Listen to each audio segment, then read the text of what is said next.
I was asked to return to there, that would be my second stage, in 1994. In fact, I arrived there about 5 weeks before the new pastor arrived, Father Gilles Supernant. I always said I was happy that I was able to return because they had helped me during my internship, so it was like my returning the favor to come back and serve the community for 4 years. One funny thing that often came out was that I always seemed to appear in the rectory office.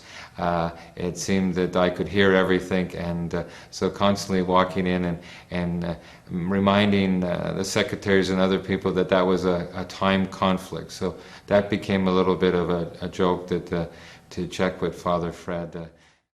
And Father Fred as well. Different aspect, we would do different kinds of work together, baptisms, things like that, weddings. He taught me a lot in that area.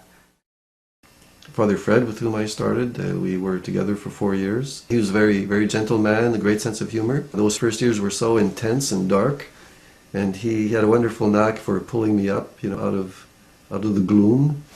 He's so down to earth that he would make casual remarks or observations that were so hilarious.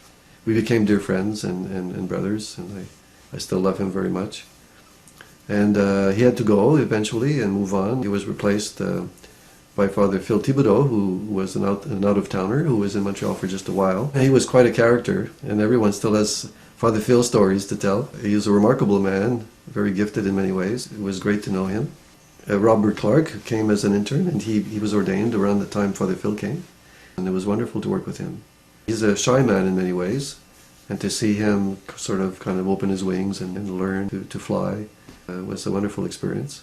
And during his last year here, we had another young man in the house, Stephen Otvas, and so it was really nice to see him interact with Father Rob, and we'd pray together at least 3 nights a week. It was a great atmosphere. Then Father Tom came. I was there from September 1st, 2002 until the end of August 2005. One of the things when I was told I was moving to Beckett that I was looking forward to was being able to be there with a seminarian, Stephen Otvas. He and I had been in seminary together. We had been through a lot together. So it was a real honor and a privilege for me to be there, kind of guide him a bit through the end of his stage and his time of diaconate, and finally help him to get ready for his ordination, and even to help him get ready for his transfer, because once he did get ordained, it was time for him to leave. And so it was a good time for me, I think for him as well. I really enjoyed working together at St. Thomas de Becket Church, so that meant a lot to me. That's one of the things I really cherish from my time there. And I guess what touched me the most about Father Stephen is his openness. He was always ready and willing to listen to people's advice and comments and whatever. One of the most significant things that I lived when I was at Becket is I had a chance to be pastor for a few months. Father Gilles Supernant, the pastor, went off on his sabbatical. He was in Chicago for about 4.5 months. And during that time, there was only one priest at Becket, and it was me. And so it was interesting. I felt like I got a chance to be a pastor with a safety net. And I think it worked out really, really well. For myself, it was a real learning experience. It was a real chance to grow in my priesthood. I think it was good also for the members of the staff and for the parishioners. I think we really managed to do a lot together.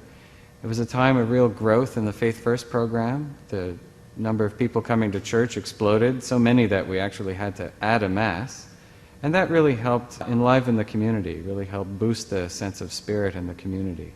And with Father Tom, he's gregarious, easygoing, and very, very sociable. And so he was the easiest for me to work with and relate with. And I thoroughly enjoyed the 3 years with him, as I had with the others.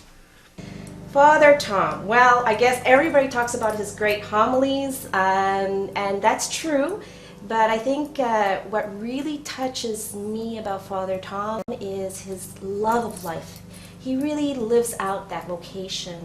And it's not just in the priesthood, it's just that love of life that he has. And, I look at him and want my children to find their vocation and live it and love it as much as this man does. One of the things that I started when I was at Becket, and this is a bit more personal, was a blog. I started in November 2003, basically because so much was going on in my life and in my priesthood that was so amazing.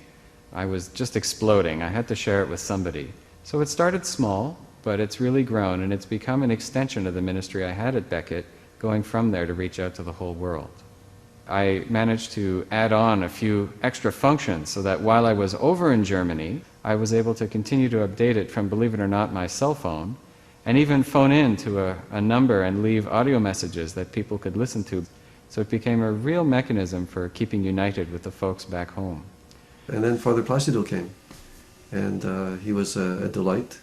It was a cultural exchange, so I found it very stimulating sharing with him and trying to understand more of his culture, and he also wanted to understand more of ours.